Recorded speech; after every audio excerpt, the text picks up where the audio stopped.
Hello everyone, कैसे हैं आप लोग। स्वागत है आपका केजीएस बिहार एग्ज़ाम्स के यूट्यूब चैनल पर। और दोस्तों, आप लोगों के साथ एक बहुत ही इम्पोर्टेंट इन्फॉर्मेशन के साथ आए हुए हैं। दोस्तों, अभी अभी बिहार में बीपीएससी के द्वारा एक इम्पॉर्टेंट वैकेंसी आई हुई है, जिसका नोटिफिकेशन जारी किया गया है। तो इस वैकेंसी के बारे में हम लोग डिटेल में बात करेंगे। क्या इसका एलिजिबिलिटी है, क्या एग्ज़ाम पैटर्न है, और क्या क्या चीज़ें होंगी, कब से आप फॉर्म फिल कर सकते हैं, कब तक डेट है, वो पूरी चर्चा हम लोग इसके ऊपर करेंगे। तो दोस्तों, बीपीएससी ने अभी जस्ट एक वैकेंसी एलडीसी का यानी कि निम्न वर्गीय लिपिक का 26 पदों पर यानी कि 26 पोस्ट के लिए एक वैकेंसी जारी की है, जिसमें कि ये सभी सुयोग्य भारतीय उम्मीदवारों यानी कि पूरे इंडिया के लोग इसमें क्या कर सकते हैं, पार्टिसिपेट कर सकते हैं। जिसमें कि यहाँ पर देख सकते हैं कि यूआर के लिए 13 सीट है, बाकी ईडब्ल्यूएस के लिए 3 है, एससी के लिए 4 है, एसटी के लिए 1 है, अत्यंत पिछड़ा वर्ग के लिए आपका 2 है ना, पिछड़ा वर्ग के लिए फिर 2 है, और पिछड़े वर्ग की महिलाओं के लिए 1 सीट है। टोटल 26 है ना। बाकी जो 35% का जो आरक्षण होता है महिलाओं का, उसका डिटेल यहाँ पर दिया हुआ है। अब इसका जो एग्ज़ाम पैटर्न है वो क्या रहेगा, इसके लिए एलिजिबिलिटी क्या होगी, क्या इसका सैलरी वगैरह होगा। तो देखिए, यहाँ पर जो ये आपका वेतनमान है इसका, तो वो लेवल 2 का जॉब है, यानी कि पे स्केल जो है इसका 19,900 से लेकर 63,200 तक है। और बाकी यहाँ पर नोट में दिया गया है कि जो विज्ञापित पदों की संख्या है वो आपकी बढ़ भी सकती है या घट भी सकती है। नॉर्मली 26 है, तो 26 तो रहेगा ही रहेगा, हो सकता है इन फ्यूचर ये बढ़ जाए। इसके लिए जो एलिजिबिलिटी है इंटरमीडिएट है, यानी कि आप अगर आपने इंटर किया हुआ या +2 किया हुआ तो आप इस फॉर्म को फिल कर सकते हैं। और इसमें तकनीकी योग्यता जो है आपका क्या होना चाहिए, कंप्यूटर चलाने का आना चाहिए और कंप्यूटर में टाइपिंग आना चाहिए। इसमें इसलिए टाइपिंग टेस्ट भी है एक, वो हम अभी बात करेंगे। एज लिमिट जो है इसका 1 अगस्त 2025 को आपका जो मिनिमम एज है 18 वर्ष होना चाहिए, और अधिकतम एज जो है अनारक्षित वर्ग के पुरुष के लिए 37 ईयर, पिछड़ा वर्ग या अत्यंत पिछड़ा वर्ग के पुरुष और महिला के लिए और अनारक्षित महिला के लिए 40 वर्ष, अनुसूचित जाति और अनुसूचित जनजाति की पुरुष और महिला के लिए 42 वर्ष है। और वार्धक्य सेवानिवृत्ति की आयु यानी जो इसमें आपका रिटायरमेंट का एज है वो आपका 60। इसी तरह बाकी और भी यहाँ पर जो है रिजर्वेशन से रिलेटेड जो भी डिटेल है यहाँ पर आपका दिया गया है। जो मेन चीज़ें हैं हम लोग उसे क्या कर रहे हैं, डिस्कस कर रहे हैं। ठीक है। अब इसके बाद की बात करें तो यहाँ पर देखिए, जो दिव्यांग जन है ना, दिव्यांग जनों के लिए यहाँ पर बताया गया है कि दिव्यांग जन जो होंगे यानी कि जो फिजिकली हैंडीकैप्ड होंगे, उनको क्या है कि अधिकतम आयु सीमा के अतिरिक्त भी दिव्यांग को अधिकतम उम्र सीमा में 10 वर्षों की छूट अनुमन्य है ना। इसके लिए आपको सक्षम प्राधिकार द्वारा जो निर्गत प्रमाण पत्र है वो जमा करना क्या होगा, अनिवार्य होगा, और यह सुनिश्चित करेंगे कि प्रमाण पत्र आवेदन करने की अंतिम तिथि तक वैध हो, है ना। ये चीज यहाँ पर लिखी गई है जो आपको जानना है। अब देखिए, इसकी जो चयन प्रक्रिया है ना, चयन प्रक्रिया की अगर हम बात करें, कह रहा है कि अगर यहाँ पर देखिए क्या कह गया, अगर किसी भी स्तर की परीक्षा के लिए यानी कि प्रीलिम्स हो या मेंस हो, दोनों के लिए अगर संवीक्षा के बाद 40,000 यानी कि पूरा अगर जांच के बाद अगर 40,000 आवेदन से अगर कम रहता है आवेदन, तो प्रारंभिक परीक्षा सामान्यतः नहीं ली जाएगी, तो यानी कि एग्जाम नहीं लिया जाएगा। लेकिन अगर 40,000 से अधिक आवेदन प्राप्त होने पर परीक्षाएं 2 चरणों में आयोजित की जाएगी। तो आप मान लीजिए कि जो परीक्षा है आपका 2 चरण में आयोजित होगा, एक प्रीलिम्स होगा और एक आपका मेंस होगा, एक प्रारंभिक परीक्षा होगी और एक मुख्य परीक्षा होगी, ये आपको मान, क्योंकि कभी भी आवेदन जो होगा 40,000 से ज्यादा ही होगा। तो प्रारंभिक परीक्षा जो है दोनों ही, यहाँ पर सबसे अच्छी बात क्या है कि इसमें प्रारंभिक और मुख्य परीक्षा दोनों ही वस्तुनिष्ठ होगा और एमसीक्यू टाइप का होगा, ऑब्जेक्टिव और एमसीक्यू टाइप का होगा। प्रारंभिक परीक्षा जो है इसमें आपका देखिए प्रारंभिक परीक्षा का क्या सिलेबस है। तो प्रारंभिक परीक्षा में एक पत्र आपका सामान्य ज्ञान का होगा जिसमें निम्नांकित विषय होंगे।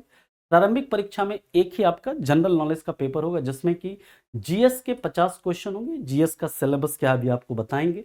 सामान्य विज्ञान और गणित के प्रश्नों की संख्या 50 होगी, और उसके बाद मानसिक क्षमता जांच यानी कि रीजनिंग जो है उसके कितने 50 प्रश्न होंगे। यानी कि जो बीएसएससी के इंटर लेवल का या जो ग्रेजुएट लेवल का जो एक तरह से सिलेबस है वही सेम एग्जाम पैटर्न है, या बीपीएससी का जिन्होंने अभी एएसओ वाला फॉर्म डाला होगा उसका जो पैटर्न है वही सेम पैटर्न इसका भी है। अब देखिए यहाँ पर क्या कहा गया है, ये चीज बहुत ध्यान से पढ़िएगा। कह रहा है प्रश्न वस्तुनिष्ठ एवं बहुविकल्पीय होंगे। और प्रत्येक लिखा हुआ है प्रत्येक सही उत्तर के लिए 4 अंक निर्धारित है और प्रत्येक गलत उत्तर के लिए 1 अंक की कटौती की जाएगी, यानी कि 1/4 नेगेटिव है ना। इस चीज को ध्यान दीजिएगा। परीक्षा की अवधि 2 घंटे 15 मिनट की होगी। प्रारंभिक परीक्षा में हिंदी और अंग्रेजी में आपका पेपर होगा। अगर हिंदी और अंग्रेजी के प्रश्न पत्र में कोई भिन्नता होगी तो अंग्रेजी के प्रश्न ही मान्य होंगे। साथ ही साथ यहाँ पर ये पुस्तक सहित ले जाने वाली परीक्षा, यानी कि इसमें आप क्या कर सकते हैं, बुक लेकर भी जा सकते हैं। कहा गया है कि जो हर खंड के लिए आप एक पुस्तक ले जा सकते हैं। जैसे जीएस के लिए आप एक किताब ले जा सकते हैं, सामान्य ज्ञान के लिए एक किताब ले जा सकते हैं, उसके मतलब सामान्य ज्ञान के लिए एक किताब, गणित के लिए एक किताब और एक सामान्य विज्ञान के लिए एक किताब आप जा सकते हैं, जिसमें कि आप एनसीईआरटी या बिहार स्कूल एग्जामिनेशन बोर्ड या आईसीएससी या अन्य बोर्ड के जो टेक्स्ट बुक होंगे, जो बोर्ड के द्वारा जो एनसीईआरटी या बिहार जो एससीईआरटी का जो बुक है, आईसीएससी का जो बुक है, वही क्या होगा यहाँ पर मान्य होगा। ये नहीं कि आप कोई गाइड लेकर के चले गए या कोई अन्य पब्लिकेशन का बुक लेकर के चले गए, वो यहाँ पर आपका अलाउ नहीं रहेगा। तो यानी कि किसी पुस्तक की या कोई नोट का फोटो कॉपी भी आप लेकर के यहाँ पर नहीं जा सकते कि पता चला पूरा वन लाइनर बना करके नोट बना करके फोटो कॉपी लेकर के जा रहे हैं कि मिलेगा क्वेश्चन एकदम टिक कर देंगे नोट से, नहीं, वो नहीं है। इसके बाद देखिए कहा गया है परीक्षा भवन में प्रवेश के पूर्व परीक्षार्थी अपना नाम एवं अनुक्रमांक अनुमान्य पुस्तक पर, यानी कि जो पुस्तक लेकर जाएंगे उस पर आपको लिखना होगा, ठीक है। और अंदर आप पुस्तकों का आदान प्रदान नहीं कर सकते हैं। इसके अंदर किसी भी प्रकार का इलेक्ट्रॉनिक उपकरण जो है नहीं ले जा पाएंगे। अब यहाँ पर देखिए सिलेबस जो बताया गया है, सिलेबस में क्या है, सामान्य अध्ययन का सिलेबस क्या रहेगा। ये कह रहा है कि इसमें जो मतलब आसपास के वातावरण की सामान्य जानकारी, समाज में उनके अनुप्रयोगों के संबंध में, यानी कि इसमें आपका क्या होगा, जो इसमें आपका मतलब history, geography, polity, current affairs है ना। यहाँ पर देखिए करंट अफेयर्स हो गया, उसके बाद ज्योग्राफी हो गया, पॉलिटी हो गया, ये सब इसमें आपका पूछा जाएगा जीएस में। जो सामान्य विज्ञान है इसमें 10th लेवल तक यानी मैट्रिक के स्तर का जो गणित का और विज्ञान का दोनों का क्वेश्चन होगा। विज्ञान में आपका फिजिक्स, केमिस्ट्री, बायोलॉजी और यहाँ पर भूगोल यानी ज्योग्राफी में भी जो आपका है वो पूछा जाएगा सामान्य विज्ञान के अंदर। यहाँ पर लिखा गया देखिए भूगोल भी है। तो इसके बाद गणित में आपका जो भी नंबर सिस्टम है ना, पूर्ण संख्याओं का अभिकलन, दशमलव, ये सब है ना, और जो मतलब मूलभूत अंकगणितीय जो होता है प्रतिशत, अनुपात, समानुपात, औसत, ब्याज, लाभ, हानि, ये रहेगा। और रीजनिंग में जो आपका रीजनिंग का सिलेबस रहता है उसमें से आपका रीजनिंग का भी क्या होगा, क्वेश्चन होगा, यानी कि टोटल 150 क्वेश्चन होगा, जिसमें कि एक क्वेश्चन के लिए सही उत्तर देंगे तो 4 नंबर मिलेगा, गलत उत्तर देंगे तो 1 नंबर काट लिया जाएगा, यानी 1/4 नेगेटिव है। अब देखिए जब आप प्रारंभिक परीक्षा में जो रिजल्ट होगा, प्रारंभिक परीक्षा में जितने भी बच्चे अपेयर होंगे तो उसका क्या होगा, प्रारंभिक परीक्षा के माध्यम से कुल उपलब्ध यानी जितनी रिक्तियां हैं, मेंस में कितने बच्चों को बुलाया जाएगा, जो भी वैकेंसी है 26 वैकेंसी है मान लीजिए, तो उसका 5 गुना जो है ना बच्चों को चयन परीक्षा के लिए, मुख्य परीक्षा के लिए बुलाएंगे, यानी मेंस के लिए बुलाएंगे, यानी 26 है 26 का 5 गुना कर दीजिए। और मुख्य परीक्षा के लिए अलग से विज्ञापन प्रकाशित किया जाएगा और मुख्य परीक्षा का फॉर्म फिर से आपको अलग से भरना होगा, है ना, याद रखिएगा इस चीज को। और मुख्य परीक्षा का भी सिलेबस जो है लगभग आपका यही रहता है मोटा मोटी। अब यहां पर जो सबसे इंपॉर्टेंट है ना, यहां पर एक चीज और याद रखिएगा, देखिए बहुत इंपॉर्टेंट पॉइंट लिखा हुआ है, इसमें री इवेल्युएशन नहीं होगा, कि इस विज्ञापन के अंदर प्रारंभिक और मुख्य परीक्षा हेतु पुनर्मूल्यांकन का प्रावधान नहीं, यानी कि एक बार रिजल्ट आ गया और उसके बाद आप कहेंगे री इवेल्युएशन हो आपके आंसर का, आपके मतलब ओएमआर का, तो वो पॉसिबल नहीं है, चाहे प्री हो या मेंस हो, दोनों में। अब यहां पर देखिए बहुत इंपॉर्टेंट है कि इसमें टाइपिंग टेस्ट भी होगा। कह रहा है मुख्य परीक्षा में कोटिवार, मतलब जो भी जितने भी बच्चों को मुख्य परीक्षा में जो भी बच्चे सफल होंगे उनके बाद उनको टंकन एवं कंप्यूटर जांच परीक्षा में बुलाया जाएगा।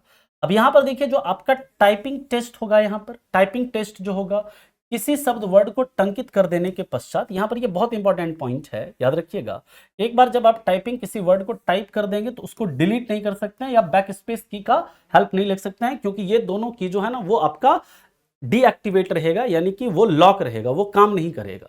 और टाइपिंग टेस्ट जो है आपका वो किस में होगा, वर्ड एप्लीकेशन में होगा।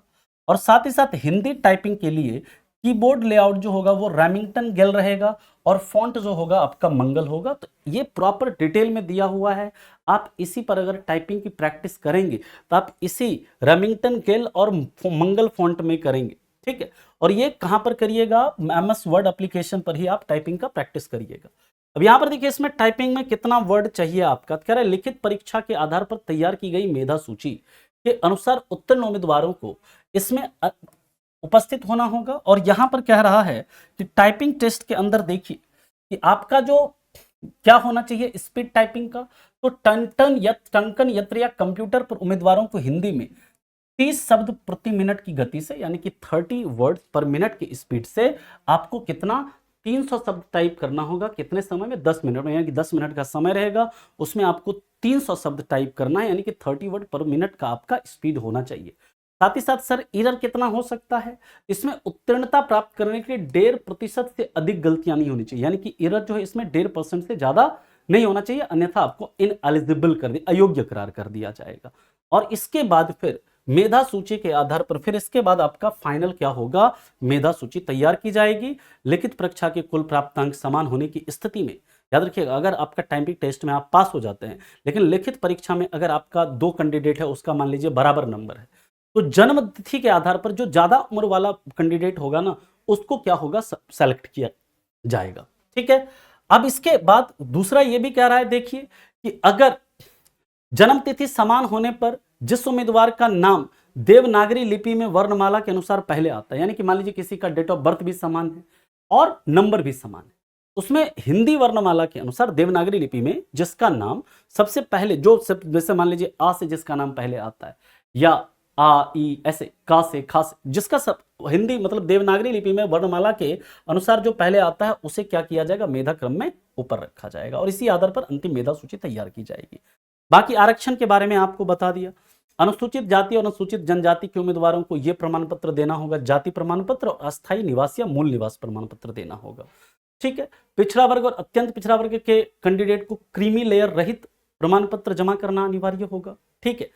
और इसके बाद देखिए आरक्षण का यहां पर इंपॉर्टेंट पॉइंट है कि आरक्षण का दावा करने वाली विवाहित महिलाओं का जाति, अस्थायी निवास, क्रीमी लेयर रहित प्रमाण पत्र उनके पिता के नाम एवं पिता के अस्थायी पता से निर्गत होना चाहिए, ना कि उनके पति के नाम एवं पता से। ये बहुत इंपॉर्टेंट है, कई बच्चों को इसमें कंफ्यूजन होता है ना। जो विवाहित महिलाएं ना, उनको बड़ा कंफ्यूजन होता है कि उनका जो जाति प्रमाण पत्र या स्थानीय प्रमाण पत्र या क्रीमी लेयर का प्रमाण पत्र कहां से निर्गत हो। तो यहां पर साफ साफ कहा गया कि उनके पिता के नाम एवं पिता के अस्थायी पता से निर्गत होना चाहिए, है ना। तो याद रखिएगा इस चीज को।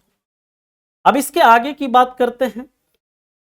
आगे अब देखिए इसका सर कब से कब तक डेट है एग्जाम को फिल करने का, बाकी ये ओटीआर का क्या है, तो ये सब भी आपको बता देते हैं। यहां पर देखिए जो है आपका सबसे पहले इसका जो एग्जाम का फी है, शुल्क है, वो कितना है? तो जनरल कैंडिडेट के लिए 600 रुपया है। जो एससी एसटी के जो कैंडिडेट हैं बिहार राज्य के, उनके लिए 150 रुपया है। जो बिहार के हैं सिर्फ उन्हीं, बिहार के जो एससी एसटी हैं उनके लिए क्या है? 150 है। बिहार राज्य के अस्थायी निवासी सभी आरक्षित अनारक्षित वर्ग की महिलाओं के लिए भी 150 है। जो दिव्यांग अभ्यर्थी हैं उनके लिए भी 150 है और बाकी अन्य जितने भी उम्मीदवार हैं सबके लिए 600 रुपया होगा। ठीक है। अब यहां पर देखिए आपका जो एप्लीकेशन कब से स्टार्ट होगा, तो ये है आपका 8 जुलाई से स्टार्ट होगा और आवेदन आप 29 जुलाई तक कर सकते हैं। अब इसके लिए देखिए जो आपका ओटीआर का प्रोसेस है, ओटीआर जाकर के आपको करना है। आपका अब क्या है ना कि बीपीएससी का कोई भी अगर आप फॉर्म फिल करते हैं, उसके लिए आपको 1 टाइम रजिस्ट्रेशन करना अनिवार्य है ना। अगर आपने पहले भी कभी किया हुआ है तो आपको नया ओटीआर करना होगा। और उसके बाद अब क्या है कि आपको बिहार की जितनी भी बीपीएससी की, खास करके बीपीएससी की जितनी भी वैकेंसी है, उसमें अप्लाई करने के लिए एक बार आपको ओटीआर करना होगा। तो ओटीआर में क्या होता है, आपका पूरा डाटा, पूरा जो डिटेल है, आपका नाम, date of birth, educational qualification और भी हाइट, है ना, जो आपका छाती की चौड़ाई, ये सब आपको डालना होता है, फोटो, सिग्नेचर, ये सब डालना होता है। और एक बार आप ओटीआर कर देंगे तो फिर उसमें आपको कुछ डॉक्यूमेंट्स को डिजी लॉकर से वेरीफाई करवाना होता है, तो वो सब आप कर लीजिएगा।